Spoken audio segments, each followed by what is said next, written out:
പ്രേക്ഷകർക്ക് റിയാസ് ബി ടോക്കിലേക്ക് സ്വാഗതം. ഇന്ന് നമ്മുടെ മുന്നിൽ നോക്കൂ, ഒരു പാത്രം നിറയെ മാങ്ങ ഇരിപ്പുണ്ട്. ഇന്ന് എന്താണ് ഈ മാങ്ങയൊക്കെ ആയിട്ട് വന്നിരിക്കുന്നത്? എന്താണ് ഈ മാങ്ങ പിടിച്ചിട്ട് വന്നിരിക്കുന്ന കാര്യം എന്താണെന്ന് അറിഞ്ഞാൽ കൊള്ളായിരുന്നു. തീർച്ചയായിട്ടും മാങ്ങക്കാലമാണ്. നമുക്കറിയാം, സൂപ്പർ മാർക്കറ്റിലൊക്കെ പോയാൽ ഒത്തിരി മാങ്ങകൾ നമുക്കിപ്പോൾ അവൈലബിൾ ആണ്. ഈ ചൂടുകാലം വന്നു കഴിഞ്ഞാൽ അത് മാമ്പഴക്കാലമാണ്. അത് തന്നെ, മാമ്പഴക്കാലം. കേരളത്തിൽ മാമ്പഴത്തെ കുറിച്ച് ഒരുപാട് കാര്യങ്ങളുണ്ട്. മാമ്പഴം എന്ന് പറഞ്ഞിട്ടൊരു കവിത ഉണ്ട്, കേട്ടിട്ടുണ്ടോ? ചെറിയ പ്രായത്തില് നമ്മള് സ്കൂളിൽ പഠിച്ചിട്ടുണ്ട്. മാമ്പഴം വൈലോപ്പിള്ളിയുടെ അമ്മയും കുഞ്ഞിന്റെ ഒരു ആത്മബന്ധം പറയുന്ന ഒരു നല്ല ഹൃദയ ആദ്യത്തെ പഴം വീണ് അമ്മ തൻ നേത്രത്തിൽ നിന്ന് ഉതിർന്നു ചുടു കണ്ണീർ. കറക്റ്റ്. അതിൽ അത് എല്ലാ വീട്ടുമുറ്റത്തും ഒരു മാമ്പഴം ഉണ്ടാവും എന്നതാണ്. അപ്പോൾ ആദ്യത്തെ പഴം വീഴുക എന്ന് പറയുമ്പോൾ ചെറിയ മാമ്പഴമാണ്, ചെറിയ മാവാണ്, അതിൽ നിന്ന് മാമ്പഴം വീണു. അത് ആ കുട്ടിയുടെ ഓർമ്മയാണ്. ആ കുട്ടി ആ മാമ്പഴത്തെ കൊതിച്ചിരുന്നു. അപ്പോൾ എല്ലാ വീടുകളിലും മാമ്പഴം ഉണ്ടായിരുന്നു ഒരു കാലത്ത്. ഇപ്പോൾ അതൊക്കെ ചെറിയ 10 സെൻറ്റ് ഭൂമിയൊക്കെ ആയതുകൊണ്ട് എന്ന് വെച്ചാൽ മാമ്പഴങ്ങളൊക്കെ വെട്ടിയിട്ടാണ് ഇപ്പോൾ വീട് വെക്കുന്നത്, മാവ് വെട്ടിയിട്ട്. പക്ഷെ നമ്മൾ ഇന്ന് സംസാരിക്കാൻ പോകുന്നത് ഈ മാമ്പഴക്കാലത്ത് നമ്മുടെ മുന്നിൽ എത്തുന്ന മാങ്ങകളെ കുറിച്ചാണ്. നമുക്ക് ധാരാളമായിട്ടുള്ള മാങ്ങകൾ അവൈലബിൾ ആണ്. നമ്മുടെ ഇന്ത്യയിൽ എന്തെല്ലാം മാങ്ങകളുണ്ട്, ഇന്ത്യയിലെ ഏത് സ്റ്റേറ്റിലാണ് മാങ്ങകൾ നന്നായിട്ട് വളരുന്നത്, ഇങ്ങനെയുള്ള കാര്യങ്ങളെ കുറിച്ച് നമുക്ക് ഡിസ്കസ് ചെയ്യാം. ശരിക്കും ഒരു നൊസ്റ്റാൾജിക് ഫീലിംഗ് ആണല്ലേ മാമ്പഴം എന്ന് പറയുന്നത്. കഴിഞ്ഞാൽ നമ്മുടെ ചെറുപ്പകാലത്ത് നമുക്കറിയാം, ഈ നമ്മുടെയൊക്കെ കുട്ടിക്കാലത്ത്, നമ്മുടെ ഇവിടുത്തെ കുട്ടികൾക്ക് അതൊക്കെ നഷ്ടപ്പെട്ടിരിക്കുന്ന ഒരു കാലമാണ്. കുട്ടിക്കാലത്ത് നമുക്കറിയാം, ഒരു മഴക്കാലമായി കഴിഞ്ഞാൽ, മാങ്ങാട് സീസണായി കഴിഞ്ഞാൽ, കാറ്റ് വീശി കഴിയുമ്പോഴത്തേക്ക് മാവിൻ ചൂട്ടിലോട്ട് ഒരു ഓട്ടം ഉണ്ടല്ലോ ആരും കൂടെ അല്ലേ. ഈ ഒരു ശർക്കര മാങ്ങ എന്ന് പറഞ്ഞൊരു ചെറിയ മാങ്ങ കിട്ടും. അത് കൂട്ടത്തിലുള്ളവർ ഉന്തിയിട്ടിട്ടാണെങ്കിലും നമ്മളത് പിടിച്ചെടുക്കുന്ന അതൊരു വല്ലാത്ത ഒരു നൊസ്റ്റാൾജിക് ഫീൽ. അവർ രാവിലെ നമ്മൾ എഴുന്നേറ്റ് വരുന്ന വഴിക്ക് നോക്കിക്കഴിഞ്ഞാൽ ചിലപ്പം മാമ്പഴം തറയിൽ പൊഴിഞ്ഞു കിടക്കുന്നുണ്ടായിരിക്കും. ഇപ്പം ശരിക്കും അങ്ങനത്തെ കാഴ്ചകളൊന്നും നമുക്ക് കാണാനില്ല. ഇപ്പം നമ്മൾ മാർക്കറ്റിൽ നിന്ന് മേടിക്കുന്ന ഈ മാമ്പഴങ്ങളല്ലാതെ എൻ്റെ ഒന്നും വീട്ടിലൊന്നും സത്യം പറയാം കേട്ടോ, അങ്ങനെ വലിയ മാവും ഒന്നുമില്ല. പക്ഷെ അതിന് നമുക്ക് ഓപ്ഷൻ ഉണ്ട്, അത് നമുക്ക് പറയാം. നമുക്ക് ഇത് ഇന്ത്യയുടെ മാങ്ങകളാണ്. ഇന്ത്യൻ മാവുകളിൽ നിന്ന് വന്ന, ഇത് നമ്മൾ യുഎയിലാണ് ഷൂട്ട് ചെയ്യുന്നതെങ്കിലും ഇതെല്ലാം ഇന്ത്യൻ മാങ്ങകളാണ്. ലോകത്തിലെ തന്നെ പഴങ്ങളുടെ രാജാവ് എന്ന് പറയും, മാങ്ങയാണെന്ന് പറയും. പക്ഷെ യഥാർത്ഥത്തിൽ പഴങ്ങളുടെ രാജാവ് ദുരിയാനാണ്. തായ്ലൻഡ്. ഒരു നമ്മുടെ ജാക്ക് ഫ്രൂട്ടിന്റെ ഒക്കെ ഒരു ടേസ്റ്റ് ഉണ്ടെന്ന് പറയുന്ന ആ പഴമാണ്. ജാക്ക് ഫ്രൂട്ടിൽ ഇരിക്കുന്ന ദുരിയാൻ പഴമാണ് പഴങ്ങളുടെ രാജാവ്. അത് ശരി, മാമ്പഴത്തിന് ആ ചാൻസ് പോയിട്ടില്ല. എന്നാലും അത് രണ്ടാം ചാൻസ് ആയിട്ട് മാമ്പഴത്തിന് തന്നെയാണുള്ളത്. പഴങ്ങളുടെ രാജ്ഞി ഏതാണെന്ന് അറിയാം? അത് ഏതാണ്? അറിയില്ല. മാംഗോസ്റ്റീൻ ആണ്. കാണാൻ ഭയങ്കര പ്രട്ടിയാണ്, രാജ്ഞി മാംഗോസ്റ്റീൻ ആണ്. എന്നാൽ മാങ്ങകളുടെ രാജാവ് എന്ന് പറയുന്ന മാങ്ങയാണ് ഇത്, അൽഫോൺസ്. ഇത് കണ്ടിട്ട് കഴിക്കാതിരിക്കാൻ തോന്നുന്നില്ല കേട്ടോ. ഇത് പ്രോഗ്രാം തീരുന്നതിന് മുമ്പ് പറഞ്ഞാൽ കഴിക്കണമെന്ന് തോന്നുന്നുണ്ട്. അൽഫോൺസ് മാങ്ങ. ഈ അൽഫോൺസ് മാങ്ങയുടെ പ്രത്യേകത ഇന്ത്യൻ ഒറിജിനാണ്. ഇത് 15-ാം നൂറ്റാണ്ടിൽ തന്നെ ഇത് കണ്ടെടുത്തിട്ടുണ്ട്. അൽഫോൺസ് അവര് നാട്ടിൽ വന്ന സമയത്ത് ഒരാളുടെ പേരാണ്, പോർച്ചുഗീസ് ഒരു നാവികന്റെ പേരാണ് അൽഫോൺസ്. അങ്ങനെയാണ് ഈ പേര് വരുന്നത്. അത് യൂറോപ്പിലേക്ക് കൊണ്ടുപോയി. ഈ മാങ്ങയുടെ പ്രത്യേകത ഇതിന്റെ അരോമ, ഇതിന്റെ ടെക്സ്ചർ, ഇതിന്റെ ഷെൽഫ് ലൈഫ്, ഇതൊക്കെയാണ് ഈ മാങ്ങയുടെ. പെട്ടെന്ന് ചീത്തയാവുന്ന ഒരു വീട്ടിലൊക്കെ മേടിച്ചു വെച്ചാൽ നല്ല ഷെൽഫ് ലൈഫ് ഉള്ളതാണ്. അപ്പൊ കൊമേഴ്ഷ്യലി ആയിട്ട് നമുക്ക് കിട്ടാവുന്ന മാങ്ങകളാണ് ഇത്. ധാരാളം മാങ്ങകളുണ്ട്. ഏകദേശം 10,000-കണക്കിന് വെറൈറ്റീസ് ഓഫ് മാംഗോസ് ഉണ്ട്. ഇന്ത്യയിൽ തന്നെ 1000-കണക്കിന് വെറൈറ്റി മാങ്ങകളുണ്ട്. അതിൽ ഒരു റിയാലിറ്റി എന്താണെന്ന് വെച്ചാൽ, ലോകത്തിലെ ഏറ്റവും മാമ്പഴം ഉൽപ്പാദിപ്പിക്കുന്ന രാജ്യം ഇന്ത്യയാണ്. അറിയാമോ? ലോകത്തിലെ ഏറ്റവും കയറ്റുമതി ചെയ്യപ്പെടുന്ന രാജ്യവും ഇന്ത്യയാണ്. അതിന്റെ ഇന്ത്യയിൽ കേരളത്തിലാണോ അതോ ഇന്ത്യയുടെ ഏത് പ്രദേശത്താണ്? കേരളത്തിലല്ല, യുപിയിലാണ് ഏറ്റവും കൂടുതൽ ഉള്ളത്. ആന്ധ്രാപ്രദേശിലാണ്, പിന്നെ ഗുജറാത്തിലുണ്ട്, മഹാരാഷ്ട്രയുണ്ട്, ബീഹാറുണ്ട്. അതായത് നോർത്ത് ഇന്ത്യൻ സൈഡിലോട്ടാണ് മാങ്ങകളുടെ ഉൽപാദനം കൂടുതൽ. ഈ മാങ്ങകളുടെ പ്രത്യേകത, ഇത് ട്രോപ്പിക്കൽ ക്ലൈമറ്റിലാണ് മാങ്ങകൾ ഉണ്ടാവുന്നത്. Tropical climate. കേരളത്തിന്റെ പ്രത്യേക മഴ ധാരാളം കിട്ടുന്നുണ്ട്. മഴ കിട്ടുന്നത് കൊണ്ട് മണ്ണിന്റെ pH-ന് വേരിയേഷൻസ് വരും, ക്ലൈമറ്റിന് വേരിയേഷൻസ് വരും. അതുകൊണ്ടൊന്നും മാമ്പഴം ഉണ്ട്, പക്ഷേ അത്രത്തോളം ഇല്ല. പിന്നെ നമുക്ക് പരന്ന സ്ഥലം, നല്ല വെയിൽ വേണം മാമ്പഴങ്ങൾ. നമുക്ക് ഈ മാമ്പഴങ്ങളെ കുറിച്ചൊക്കെ ഓരോന്ന് നമുക്ക് സംസാരിക്കാം. ഇതിൽ തോത്താപുരി എന്ന മാങ്ങയാണിത്. തോത്താപുരി ഇത് അത്യാവശ്യം വലിപ്പം അല്ലേ? വലിയ വലിയ മാങ്ങയാണ്. ഇത് നമുക്ക് പച്ചയിൽ കഴിക്കാൻ പറ്റും. നമുക്ക് കത്തി കൊണ്ട് ചെത്തിയിട്ട് നമ്മൾ ഉപ്പിലിട്ട് കഴിക്കുന്ന, ഉപ്പും മുളക് പൊടിയൊക്കെ തേച്ചിട്ട് നമ്മൾ റോഡ് സൈഡിൽ നിന്നൊക്കെ കാണുന്ന മാങ്ങ. ഓൾമോസ്റ്റ് നമ്മൾ കിളിച്ചുണ്ടൻ എന്ന് പറയുന്ന മാമ്പഴം ഇതുപോലെ ഇത് തന്നെയാണ്. ഇതിന്റെ ചെറിയൊരു വേരിയേഷൻ ആണ്. അത് പക്ഷെ നാടൻ മാങ്ങ, കിളിച്ചുണ്ടൻ മാങ്ങ ഓൾമോസ്റ്റ് സെയിം മാങ്ങ. പിന്നെ മൂവാണ്ടൻ, നമ്മുടെ നാടൻ അല്ലേ? ഇതാണ് മൂവാണ്ടൻ. ഇത് മൽഗോവയാണ്. ഒരു പാട്ടുണ്ട് മൽഗോവ. മാമ്പഴത്തോട്ടത്തിൽ മൽഗോവയാണ് നീ. ശരിക്കും പറഞ്ഞ ഒരുപാട് പാട്ടുകൾ മാമ്പഴമായിട്ട് കണക്ട് ചെയ്തിട്ടുണ്ടല്ലേ? കിളിച്ചുണ്ടൻ മാമ്പഴത്തിന്റെ അതിനകത്ത് ഒരുപാട് പാട്ടുകൾ. മാമ്പഴക്കാലം എന്ന് പറഞ്ഞിട്ട് അതെ, ഒരു മൂവി ഉണ്ട്. കറക്റ്റാണ്. മീൻസ് ഈ മാമ്പഴം എന്ന് പറയുന്നത് ഒരു അത്ഭുതമാണ്, ദൈവത്തിന്റെ ഒരു വരദാനമാണ്. അപ്പൊ ഇത്രയും മാങ്ങകൾക്ക് ഓരോ ടെക്സ്ചറാണ്, ഓരോ ടേസ്റ്റാണ്, ഓരോ സ്മെല്ലാണ്. സ്മെല്ലിൽ പോലും വേരിയേഷൻസ് ഉണ്ട്. ഇതൊരു കുട്ടി മാങ്ങ. ഇത് സ്വീറ്റ്, അതാണ് ചക്കരക്കുട്ടി.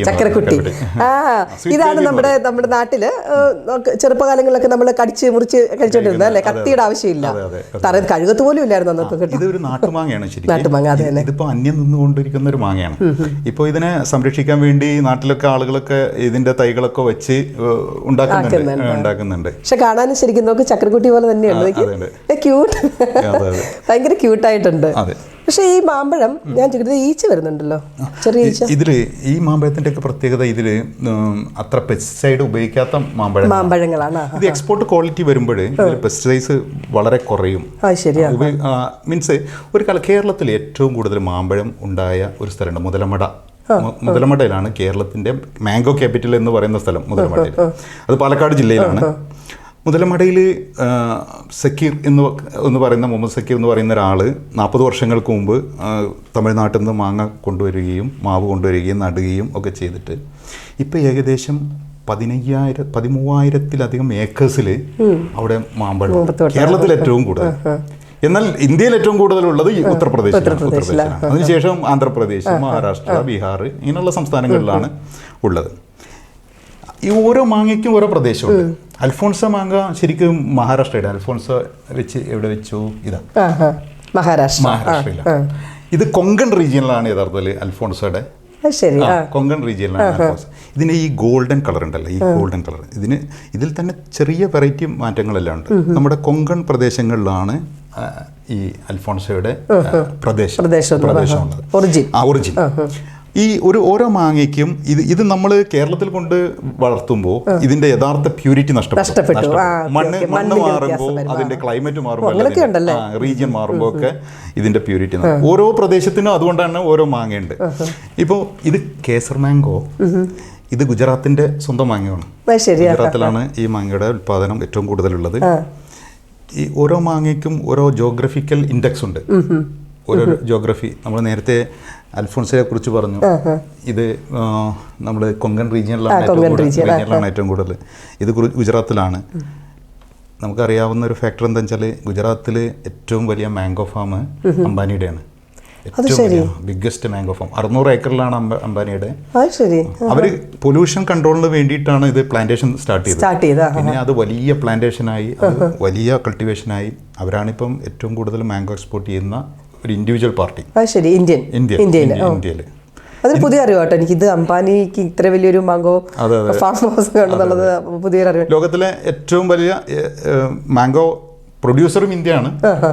24 മില്യൺ മെട്രിക് ടൺ ആണ് കയറ്റുമതി ചെയ്യുന്നത് ഇന്ത്യ ഉൽപ്പാദിപ്പിക്കുന്ന മാംഗോ. അത് ശരി.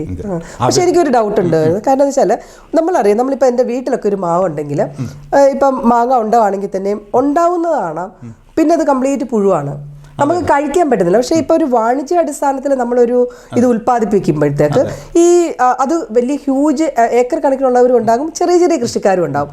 അവരിത് എങ്ങനെ ഇത് സക്സസ്ഫുൾ ആയിട്ട് ഇത് എടുക്കാൻ പറ്റുമോ അവരെ കൊണ്ട്? ഈ മങ്കയുടെ ഏറ്റവും വലിയ ഒരു പ്രശ്നം എന്ന് വെച്ചാൽ ഇതിൽ വരുന്ന പുഴു തന്നെയാണ്. അതെ. ഈ നേരത്തെ നമ്മുടെ മുതലമടയിലൊക്കെ ഈ പെസ്റ്റിസൈഡ് യൂസ് ചെയ്തിട്ട് അവർക്ക് പ്രശ്നങ്ങളുണ്ടായിരുന്നു. പഴയകാലത്ത് നന്നായിട്ട് ഇത് യൂസ് ചെയ്തിരുന്നു പെസ്റ്റിസൈഡ്സ്. ഇപ്പോൾ ഈ എക്സ്പോർട്ട് ക്വാളിറ്റി മാങ്ങയ്ക്ക് അത് അധികം യൂസ് ചെയ്യാൻ പാടില്ല. പെസ്റ്റിസൈഡ്സ് കൺട്രോൾ ചെയ്യണം. നാച്ചുറൽ പെസ്റ്റിസൈഡേ പാടൂ. ലാബ് ടെസ്റ്റ് ഉണ്ട്. അത് ആ ക്വാളിറ്റി കൺട്രോൾ എല്ലാം കഴിഞ്ഞിട്ട് നമുക്ക് യുഎയിലൊക്കെ പർട്ടിക്കുലർലി കിട്ടും. ഇതിൽ മറ്റൊരു ട്രൂത്ത് എന്താണെന്ന് വെച്ചാൽ ഇന്ത്യ ഏറ്റവും കൂടുതൽ എക്സ്പോർട്ട് ചെയ്യുന്ന ഒരു രാജ്യം യുഎഇ ആണ്. ദ ബിഗ്ഗസ്റ്റ് എക്സ്പോർട്ടർ യുഎയിലേക്കാണ്. ഇന്ത്യക്ക് ഏറ്റവും കൂടുതൽ. രണ്ടാം സ്ഥാനം UK ആണ്, മൂന്നാം സ്ഥാനം അമേരിക്കയാണ്. ഇങ്ങനെ മറ്റ് ഗൾഫ് കൺട്രീസ് ഉണ്ട്, കുവൈത്ത്, ബഹ്റൈൻ, ഖത്തർ ഒക്കെ ഉണ്ട്. അപ്പോൾ ഇന്ത്യ നന്നായിട്ട് എക്സ്പോർട്ട് ചെയ്യുന്നുണ്ട്. ഇത് കൊമേഴ്ഷ്യലി നമുക്ക് വയബിളാണ്. മാങ്ങ എന്ന് പറഞ്ഞാൽ അത്രയും പഴക്കം, 4000 വർഷത്തോളം പഴക്കമുള്ള ചരിത്രം നമ്മുടെ ഇന്ത്യൻ മാങ്ങകൾക്കുണ്ട്. ശരിയാണ്. ലോകത്തിൽ ആദ്യമായിട്ട് മാങ്ങ ഉണ്ടായതിന്റെ ചരിത്രം തന്നെ ഇന്ത്യക്ക് അവകാശപ്പെട്ടു. എന്തെങ്കിലും കഥയുണ്ടോ അതിന്റെ പിന്നില്? കഥ ധാരാളം ഉണ്ട്. അത് ഐതിഹ്യങ്ങളില്, മഹാഭാരത ഇങ്ങനെയുള്ള ഗ്രന്ഥങ്ങളിലൊക്കെ മാങ്ങയെ കേട്ടിട്ടുണ്ട്, കഥകൾ കേട്ടിട്ടുണ്ട്. അതിന്റെ നമുക്ക് മനസ്സിലാക്കാൻ പറ്റുന്നിടത്തോളം ഇന്ത്യക്കാരെ സംബന്ധിച്ച് നമ്മൾ അച്ചാറുകൾ ഒരുപാട് കഴിക്കുന്നവരാണ് അല്ലെ, പിക്കിൾസ് ഇല്ലാതെ. അത് നോർത്ത് ഇന്ത്യൻ ആണെങ്കിലും സൗത്ത് ഇന്ത്യൻ ആണെങ്കിലും. അപ്പം ശരിക്കും പറഞ്ഞു കഴിഞ്ഞാൽ മാങ്ങ നമ്മളുടെ കുടുംബങ്ങളിലെ ഒരു അവിഭാജ്യ ഘടകം തന്നെയാണ്. മാങ്ങ കൊണ്ട് നമ്മൾ പിക്കിള് ഉണ്ടാക്കുന്നുണ്ട്. കണ്ണിമാങ്ങ അച്ചാറാവും പറയല്ലേ, കണ്ണിമാങ്ങ അച്ചാർ തൊട്ട് മാങ്ങയുടെ തൊലി കൊണ്ട് വരെ നമ്മൾ ഉപ്പ് ഉണക്കിയിട്ട് അച്ചാറുകൾ ഉണ്ടാക്കുന്നു. പഴയകാലത്ത് ഈ തൊലിയെല്ലാം സൂക്ഷിക്കും, നമ്മളിതിങ്ങനെ ചീലാക്കി. അത് തന്നെ, അത് മാമ്പഴ തിര എന്ന് പറഞ്ഞൊരു സംഭവം ഉണ്ടല്ലോ. കൂടുതൽ മാങ്ങ ഉണ്ടാകുന്ന സീസണിൽ നമ്മൾ ഈ പരമ്പെന്ന് പറഞ്ഞൊരു സാധനമുണ്ട്, ഈ ഓല വെച്ചിട്ട് നെയ്യുന്നത്. അതിന്മേൽ ഈ മാമ്പഴത്തിന്റെ ജ്യൂസ് ഇങ്ങനെ തേച്ച് പിടിപ്പിച്ചിട്ട് അത് റോൾ ചെയ്തെടുത്ത് കട്ടാക്കി വർഷങ്ങളോളം അവരിങ്ങനെ സൂക്ഷിച്ചു വെക്കുമായിരുന്നു. പക്ഷെ ഇപ്പോഴൊക്കെ ഉണ്ടോന്ന് അറിയില്ല കേട്ടോ. അങ്ങനെ പ്രിസർവ് ചെയ്യുന്ന മെത്തേഡ് മാറി. ഇപ്പൊ നമ്മളിപ്പോ പൾപ്പായിട്ടും ജ്യൂസിന് വേണ്ടിയിട്ടും പൾപ്പായിട്ടൊക്കെയാണ് യൂസ് ചെയ്യുന്നത്. പിന്നെ മാങ്ങ കൊണ്ട് ഒരു ഒത്തിരി ബൈ പ്രോഡക്ട്സ് ഉണ്ടാക്കുന്നുണ്ട്. അത് കൊമേഴ്ഷ്യലി വളരെ, നമ്മളിപ്പോ ഒരു ജ്യൂസ് കടയിൽ ചെന്നിട്ട് ജ്യൂസ് ചോദിച്ചാൽ ആദ്യം ചോദിക്കുക മാമ്പഴമായിരിക്കും. കാരണം അതിന്റെ ടേസ്റ്റ്, ഫ്ലേവർ എല്ലാം നമുക്ക് ഭയങ്കര ഇഷ്ടമാണ്. അത് നമ്മുടെ ഉള്ളിലുണ്ട്, നമ്മുടെ ജനറ്റിക്കലി അത് ഉണ്ട്. അപ്പോൾ അതുകൊണ്ട് തന്നെ നമുക്ക് ഈ വൈവിധ്യങ്ങൾ, ഇതിൻ്റെ ഓരോ ടേസ്റ്റിനും ഓരോ ഫ്ലേവറും ഉണ്ട് ഇതിന്. എനിക്ക് ഈ മാങ്ങയുടെ ഒരു ഷേപ്പ് ഒക്കെ ഭയങ്കര ഇഷ്ടപ്പെട്ടു. എനിക്ക് ഒരു വളരെ ക്യൂട്ടായിട്ടുള്ളൊരു മാങ്ങ. ഇത് എന്ത് മാങ്ങയത്? സുന്ദരി മാങ്ങ എന്നാ അതിന്റെ പേര്. ഇതിന്റെ പേര് സുന്ദരി എന്നാണോ? അത് ശരി, കൊള്ളാലോ. ഇത് ഏത് ഒറിജിനാണ്? സുന്ദരി മാങ്ങ ഇന്ത്യൻ ഒറിജിനാണ്. ഇന്ത്യൻ ഒറിജിൻ തന്നെ. അത് എവിടെ കൂടുതൽ ഉണ്ടാവുന്നത്? ഇന്ത്യയിൽ ഇത് ശരിക്കും ആന്ധ്രാപ്രദേശിന്റെ അല്ലേ? പക്ഷെ രസമുണ്ട് കേട്ടോ നോക്കി. കാണാനും ഒരു ഡബിൾ ഷെയ്ഡ് ഉണ്ടല്ലോ. വൺ സൈഡ് പിങ്ക് കളറും ഇവിടെ കണ്ടിട്ട് നമ്മുടെ ഒരു കൊക്കോ ഫ്രൂട്ടിന്റെ ഒക്കെ ഒരു ഷെയ്ഡ് പോലൊക്കെ തോന്നുന്നുണ്ട്. ഭയങ്കര രസമുണ്ട് കേട്ടോ. സുന്ദരി മാങ്ങ, മാങ്ങയുടെ പേരാണ് സുന്ദരി മാങ്ങ. ഇതും അതുപോലെ ഭംഗിയുള്ള സിന്ദൂരം. ഇതൊക്കെ ഭയങ്കര സ്വീറ്റ് മാങ്ങയുടെ മാങ്ങയാണ്. സിന്ദൂരം നല്ല എക്സ്പോർട്ട് കോളിയാണ്. മുതലമടയിൽ നമ്മൾ ഉത്പാദിപ്പിക്കുന്ന ഒരു മാങ്ങയിൽ പെട്ടതാണ് സിന്ദൂരം. ധാരാളമായിട്ട് കായ ഉണ്ടാകും. കേരളത്തിന്റെ മറ്റൊരു വെറൈറ്റിയാണ് മൂവാണ്ടൻ. നമ്മുടെ നാച്ചുറൽ നോർമൽ അല്ലേ? മൂവാണ്ടന്റെ പ്രത്യേകത ഏത് ക്ലൈമറ്റിലും നന്നായി കായ്ക്കും. നമുക്ക് ഓരോ കേരളത്തിന്റെ ക്ലൈമറ്റിൽ വളരുന്ന മാവുകളുണ്ട് ധാരാളമായിട്ട്. അതിൽ പെടുന്നതാണ് കൊളമ്പ്. ശരിക്കും പഴയ കാലത്ത് കൊളംബോയിൽ നിന്ന്, ശ്രീലങ്കയിൽ നിന്ന് കൊണ്ടുവന്നാണെന്ന് പറയപ്പെടുന്ന കൊളമ്പ് മാവ് നന്നായിട്ട് കായുണ്ട്. അത് തിരുവനന്തപുരം, കൊല്ലം ആ റീജിയനിലൊക്കെയാണ് ഏറ്റവും കൂടുതൽ കൊളമ്പ് വളരുന്നത്. പിന്നെ അതുപോലെ തന്നെ നമുക്കിപ്പോൾ കാണാം ചെറിയ കുട്ടി മാവുകള്, ഈ ബഡ് തൈകള്. അത് ചില മാങ്ങകൾ 1 വർഷത്തിൽ കായ്ക്കും, ചിലത് ഒരു 3 വർഷത്തിൽ കായ്ക്കും, ചിലത് ഇങ്ങനെ കൊലകുത്തി ഇങ്ങനെ ഉണ്ടായി കിടക്കുന്ന നമുക്ക് കാണാൻ പറ്റും. അതൊക്കെ എന്ത് ചെയ്യുന്ന അങ്ങനെയൊക്കെ ഈ മാവുകള് നമുക്ക് പല രീതിയിൽ വളർത്താം. നമുക്ക് ഈ മാങ്ങയുടെ സീഡ് വെച്ചിട്ട് വളർത്താം. അതിൽ തന്നെ മോണോ എംബ്രിയോണിക്, പോളി എംബ്രിയോണിക് എന്ന് പറഞ്ഞിട്ടുണ്ട്. ഇത്രയും വെറൈറ്റി മാവുകൾ എങ്ങനെയാണ് ഉണ്ടാകുന്നതെന്ന് ചോദിച്ചു കഴിഞ്ഞാൽ, ഇത് മോണോ എംബ്രിയോണിക് ആയിട്ടുള്ള സീഡാണ് നമ്മൾ ഇടുന്നതെങ്കിൽ അത് പുതിയൊരു വെറൈറ്റി ആയിട്ടാണ്. അത് ദൈവത്തിന്റെ ഒരു പ്രാക്ടീസാണ്. പുതിയൊരു വെറൈറ്റി ആയിട്ടാണ് വരിക. നിലവിലുള്ള ഒരു വെറൈറ്റി അല്ല, അതിൽ മാറിയിട്ടുള്ള ഒരു വെറൈറ്റിയാണ്. പോളി എംബ്രിയോണിക് ഉള്ള സീഡാണ് നമ്മൾ വിത്തിടുന്നതെങ്കിൽ അത് അതേ മാതൃ ഗുണമുള്ള അമ്മയുടെ അതേ ഗുണങ്ങളുള്ള മാങ്ങ കിട്ടും. അതേപോലെ നമുക്ക് ലാബിൽ ഉണ്ടാക്കുന്നുണ്ട്. ലാബിൽ ക്രിയേറ്റ് ചെയ്യും. മല്ലികമാവ് മാങ്ങ അങ്ങനെയാണ്. അതിന്റെ മാതൃവൃക്ഷം എന്ന് പറയുന്നത് നീലനാണ്. നീലം മാങ്ങയാണ് മാതൃവൃക്ഷം. അതിന്റെ പിതൃവൃക്ഷം ദശേരിയാണ്. ദശേരിയും നീലനും ക്രോസ് ചെയ്തിട്ടാണ് മല്ലിക. മാവിനും ഒക്കെ ഉണ്ടല്ലോ അച്ഛനും അമ്മയും ഒക്കെ ഉണ്ട്. അത് പുതിയ വെറൈറ്റീസ്, അങ്ങനെ ലോകത്ത് ഒത്തിരി വെറൈറ്റീസ് ഉണ്ട്. ഒരു മാവിൽ ഇതിന്റെ കുറെ ഡിഫറെന്റ് മാങ്ങ ഉണ്ടാകുന്നതും അത് തിരിച്ചാണ് ക്രോസ് ചെയ്യുന്നതെങ്കിൽ, ഇപ്പോ അമരാപലി എന്ന് പറയുന്ന മാവ് അത് ദശേരി മാതൃവൃക്ഷവും ഈ നീലൻ പിതൃവൃക്ഷമായിട്ടുള്ള ക്രോസിംഗ് ആണ്. അതാണ് അമരാവലി. അത് ശരി. അങ്ങനെ കുറെ ഡിഫറെന്റ് ഉണ്ടാക്കി എടുക്കുന്നുണ്ട്. നേരത്തെ ചോദിച്ചതിനുള്ള ഏതെന്ന് വെച്ചാൽ, നമുക്ക് ഇതിന് പല മെത്തേഡ്സ് ഉണ്ട് ഇതിനെ പ്രൊപ്പഗേറ്റ് ചെയ്യാൻ വേണ്ടിയിട്ടുള്ള. പല മെത്തേഡ്സ് ഉണ്ട്. അതിൽ പ്രധാനമാണ് ലെയറിങ് ചെയ്യാൻ പറ്റും. ഒരു മാവിൽ നിന്ന് അതിൻ്റെ അതേ ഗുണത്തിൽ നമുക്ക് ലെയർ ചെയ്തെടുക്കാൻ പറ്റും. ബഡ്ഡിങ് ചെയ്യാൻ പറ്റും. അതേപോലെ ഗ്രാഫ്റ്റിംഗ് ചെയ്യാം. അപ്രോച്ച് ഗ്രാഫ്റ്റിംഗ് പറയുന്ന മെത്തേഡാണ് ഏറ്റവും നല്ലത് പുതിയ ഉൽപ്പാദനത്തിന് വേണ്ടി. അതുകൊണ്ട് തന്നെ നമുക്ക് വലിയ വൃക്ഷങ്ങളാവാതെ തന്നെ നമുക്ക് കണ്ടെയ്നറിലോ ചെറിയ പോട്ടിലോ ഒക്കെ വളർത്തിയിട്ട് വീട്ടുമുറ്റത്ത് ചെടി വളർത്തുന്നത് പോലെ വളർത്തി എടുക്കാനും മാവുകൾ പറ്റുന്നുണ്ട്. അപ്പൊ നമുക്ക് പഴയ നഷ്ടബോധം, നമുക്ക് ഊഞ്ഞാല് കെട്ടാൻ പറ്റില്ലെങ്കിലും എങ്കിലും ചെറിയ പോട്ടിൽ നമുക്ക് ചെടി പോലെ വളർത്തിയിട്ട് കൊണ്ടുവരാൻ നമ്മുടെ മാമ്പഴങ്ങൾ പറ്റും. കാണുന്നുണ്ട്. ഇപ്പൊ നമ്മൾ ഒരുപാട് ഇങ്ങനെ ടി വിയിലൊക്കെ കാണാറുണ്ട്, ഇങ്ങനെ വീടിന്റെ ടെറസിലൊക്കെ ഇങ്ങനെ വെച്ചിട്ട് അല്ലേ ബോൺസായി പോലെ വളർത്തുന്നു. അതുപോലെ തന്നെ ഇതുപോലെ ഡ്രമ്മിനകത്തൊക്കെ ഞാനൊരു ചാനൽ കണ്ടിട്ടുണ്ട്, ബോൺസായി മാംഗോസ് എന്ന് പറഞ്ഞിട്ട്. കേരളത്തിലെ ഒരാള് വളരെ ഭംഗിയായിട്ട് നല്ല രസത്തിൽ അദ്ദേഹം ഒത്തിരി വർഷങ്ങൾ ചെറിയ കണ്ടെയ്നറിൽ വളർത്തിയിട്ടുണ്ട്. നന്നായി കായ്ക്കുന്നുണ്ട്. അത്യാവശ്യം വേണ്ട എന്ന് വെച്ചാൽ വലിയ മാവ് കായ്ക്കുന്ന അത്ര ക്വാണ്ടിറ്റി ഉണ്ടാവില്ല, എങ്കിലും നന്നായിട്ട് നമുക്ക് വീട്ടാവശ്യത്തിനുള്ളത് കിട്ടുന്നുണ്ട്. ശരിക്കും പറഞ്ഞാൽ നമ്മുടെ പൈതൃകങ്ങളും അല്ലെ, നമ്മളുടെ കുറച്ച് നൊസ്റ്റാൾജി കാര്യങ്ങളൊക്കെ നമ്മൾ തിരിച്ചു പിടിക്കേണ്ട ആവശ്യമാണ് അല്ലെ. ഒരു വീട്ടില് ഒരു മാവ് എന്ന ഒരു കൺസെപ്റ്റ് അല്ലെ നമ്മൾ തിരിച്ചു കൊണ്ടുവരണം എന്നാണ് എൻ്റെ ഒരു ആഗ്രഹം. കാരണം നമ്മുടെയൊക്കെ കുട്ടിക്കാലത്തൊക്കെ നമ്മൾ ഈ ഊഞ്ഞാല കെട്ടിയൊക്കെ ആടിയിട്ടുണ്ടല്ലേ. പക്ഷെ നമ്മളുടെ കുട്ടികൾക്ക് പലപ്പോഴും അങ്ങനത്തെ കാര്യങ്ങളൊന്നും, പ്രത്യേകിച്ചും ദുബായിലൊക്കെ വളരുന്ന കുട്ടികൾക്ക് ബാല്യകാലങ്ങളൊന്നും അങ്ങനത്തെ സ്മരണകളൊന്നും. പക്ഷെ നമ്മളെയൊക്കെ സംബന്ധിച്ച് മാവിനെയും നാട്ടുമാവിനെയും അതുപോലെ മാമ്പഴത്തെയും ഊഞ്ഞാലിനെയൊക്കെ പറ്റി ഒരുപാട് നല്ല ഓർമ്മകളുണ്ട്.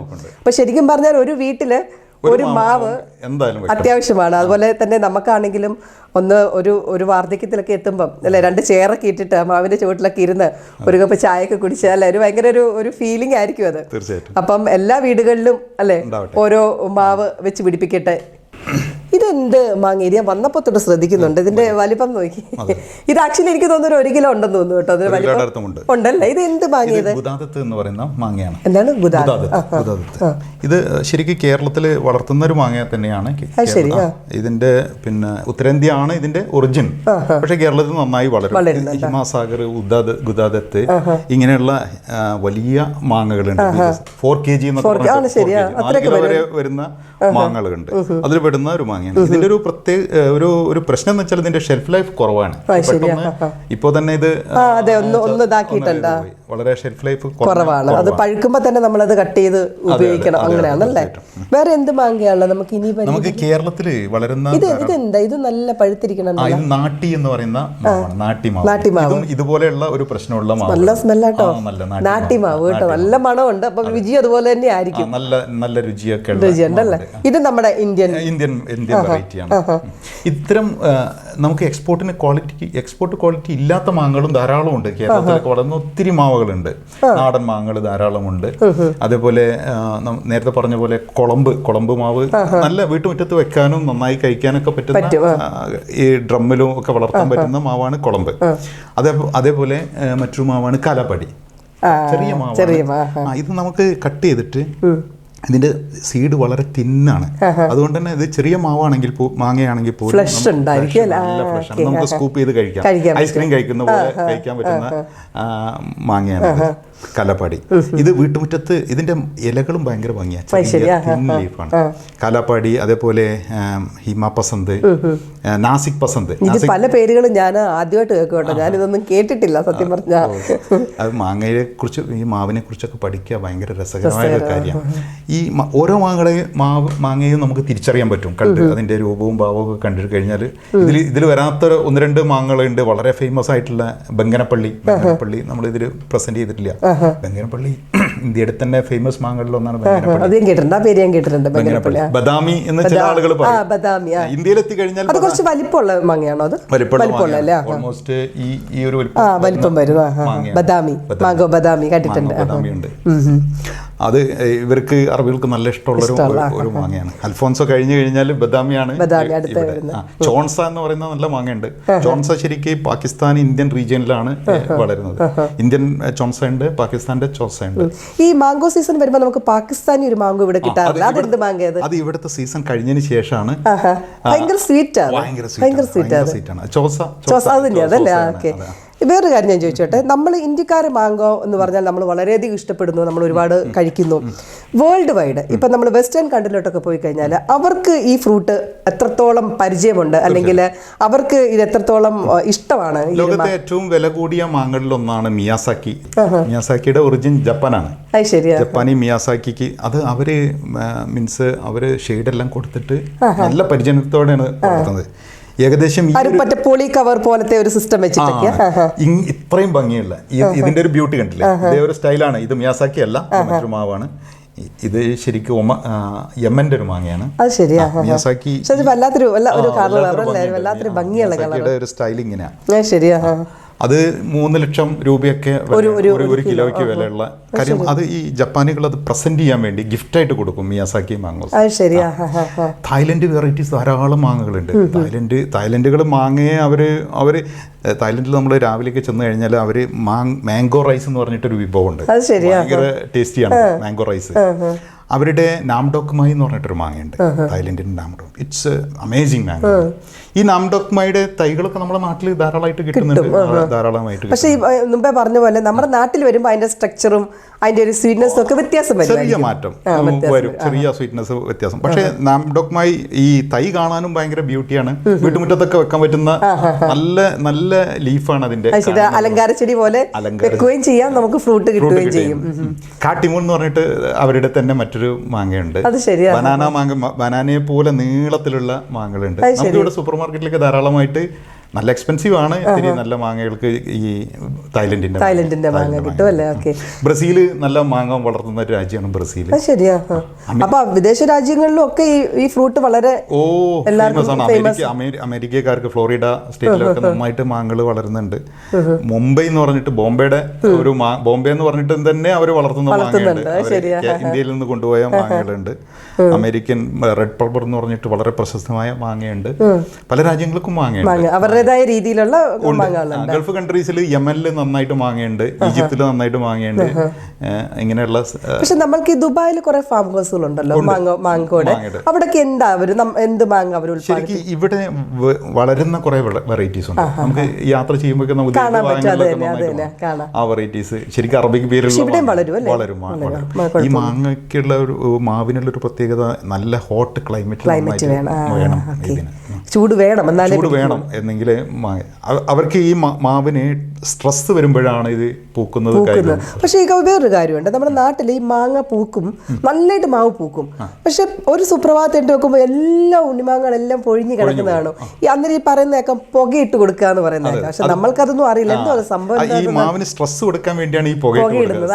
സ്ട്രെസ് എന്ന് പറഞ്ഞപ്പോൾ ഞാൻ ഓർത്താണ് എന്താ സംഭവം. മൂതരവളയം എന്ന് പറഞ്ഞിട്ട് സ്ട്രെസ് കൊടുക്കാനുള്ള മറ്റൊരു ഇതുണ്ട്. ഇതിലുള്ള ഫുഡ് സപ്ലൈ കുറച്ചിട്ട് ഇതിനെ പ്രഷറൈസ് ചെയ്തിട്ട് അതിനെ പൂപ്പിക്കും. അത് സത്യമാണ്. അതായത് ഈ കായ്ക്കാത്ത മാവിന്റെ അടുത്ത് ചെന്നിട്ട് നമ്മൾ പറയും അടുത്ത വർഷം കായ്ച്ചില്ലെങ്കിൽ വെട്ടിക്കളയും എന്നൊക്കെ പറയുമ്പോൾ മാങ്ങ പിടിക്കും എന്ന് പറയും. 2 വെട്ടൊക്കെ കൊടുക്കും. അന്നേരം ഇതിന് സ്ട്രെസ് വരുന്നത്. അതാണ് ഈ കണ്ടെയ്നറിൽ വെക്കുന്ന മാവുകൾ സ്ട്രെസ് വരും. അപ്പോൾ അത് പൂക്കാനും കഴിക്കാനുള്ള ടെൻഡൻസി കൂടും.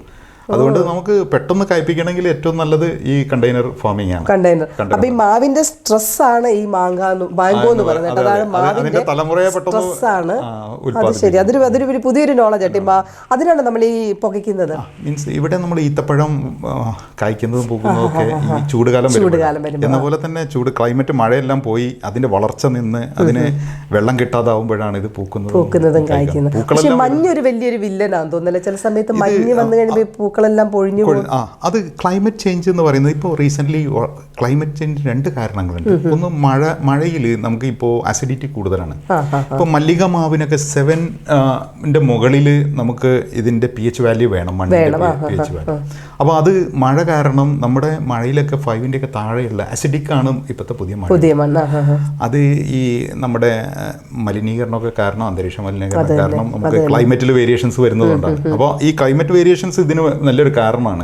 നമ്മുടെ ഈ പഴങ്ങളൊക്കെ കുറയാനൊക്കെ ഉള്ള കേരളത്തിന്റെ ഈ നമ്മുടെ കൃഷിക്കൊക്കെ ബാധിക്കുന്നതിന് വലിയ കാരണമാണ് ഈ മഴയിലുള്ള pH വാല്യൂയിലെ വേരിയേഷൻസ് ഒക്കെ. നേരെ മറിച്ച് തമിഴ്നാട്ടിൽ പോകുമ്പോൾ അവിടെ മഴ കുറവാണ്, അപ്പോൾ നന്നായിട്ട് പൂക്കുകയും കഴിക്കുകയും. അപ്പം ലോകത്തുള്ള എല്ലാവർക്കും തന്നെ ഏറ്റവും പ്രിയപ്പെട്ട ഒരു വിഭവം തന്നെയാണ്, പഴം മാത്രമല്ല. അപ്പൊ ഒറ്റ കാര്യോട് ചോദിച്ചിട്ട്, ഈ നമ്മളിതിപ്പോ മാമ്പഴത്തിനെ പറ്റി പറഞ്ഞേ, ഈ അച്ചാർ ഇടാനായിട്ട് എന്തെങ്കിലും പ്രത്യേക മാങ്ങ ഉണ്ടോ? അച്ചാറിനായിട്ട് മാത്രം ഉപയോഗിക്കുന്ന മാങ്ങ? നാട്ടുമാവുകൾ ധാരാളം ഉണ്ട്. നമ്മുടെ കുറ്റ്യാട്ടൂര് എന്നൊക്കെ പറഞ്ഞിട്ട് നമ്മുടെ നാട്ടുമാവുകളുണ്ട്, അച്ചാറിന് വേണ്ടി മാത്രം ഉപയോഗിക്കുന്ന പുളിരസമാണ്. ഈ എല്ലാ മാവുകൾക്കും ഇതിന്റെ ടേസ്റ്റ് വളരെ പ്രധാനമാണ്. ഇച്ചിരി പുളി അതിന്റെ ടേസ്റ്റിനെ വർദ്ധിപ്പിക്കുകയാണ് ചെയ്യുന്നത്. ഒരു സ്വീറ്റ് ആൻഡ് സോർ എന്ന പോലെ അതിന്റെ ആ ഒരു ലൈറ്റ് ഒരു പുളിയുണ്ട്, അത് അതിനെ ശരിക്കും വർദ്ധിപ്പിക്കും. തേനും ബാലൻസ് ചെയ്യും, മധുരവും കൂടെ ബാലൻസ് ചെയ്യും. നമ്മൾ ലെമൺ ജ്യൂസ് കഴിക്കുമ്പോൾ നമുക്ക് ആ ലൈമും അതിലിത്തിരി സ്വീറ്റും കൂടെ ഷുഗറും കൂടി ഇട്ട അടിപൊളി എന്ന പോലെ തന്നെയാണ് മാവിന്റെ. പിന്നെ അതിന്റെ സ്മെല്ലും വളരെ പ്രധാനമാണ് നമ്മൾ ഇതിന്റെ ഗ്രേഡിങ്ങിൽ. അൽഫോൺസോ മാവിന്റെ ഒക്കെ പ്രത്യേകത ഇത് നല്ല ബ്യൂട്ടിഫുൾ സ്മെല്ലാണ് എന്നുള്ളതാണ്. അതിന്റെ കളറ്, ടെക്സ്ചർ, അതിന്റെ ക്രീമിനെസ്, ഇതിലെ ഫൈബർ കണ്ടന്റ്. ഫൈബർ കുറവുള്ള മാവുകൾക്കാണ് ഡിമാൻഡ് കൂടുതൽ. നമുക്ക് പൾപ്പ് ചെയ്യാനും ജ്യൂസ് ചെയ്യാനൊക്കെ കൂടുതൽ. ഇതെല്ലാം ഈ എല്ലാ ഫാക്ടേഴ്സും നോക്കിയിട്ടാണ് നമ്മൾ കയറ്റുമതി ചെയ്യുന്നതും അല്ലെ, പല രാജ്യങ്ങളിൽ നിന്ന് മാങ്ങ ഇറക്കുമതി ചെയ്യുന്നതും ഒക്കെ ഈ കളറ്, സ്ട്രക്ചർ എല്ലാം നോക്കിയിട്ടാണ്. ശരിക്കും വലിയ ഒരു സാമ്പത്തിക നേട്ടം രാജ്യത്തിനുണ്ടാക്കി കൊടുക്കുന്ന ഏരിയയാണ് ശരിക്കും മാംഗോ.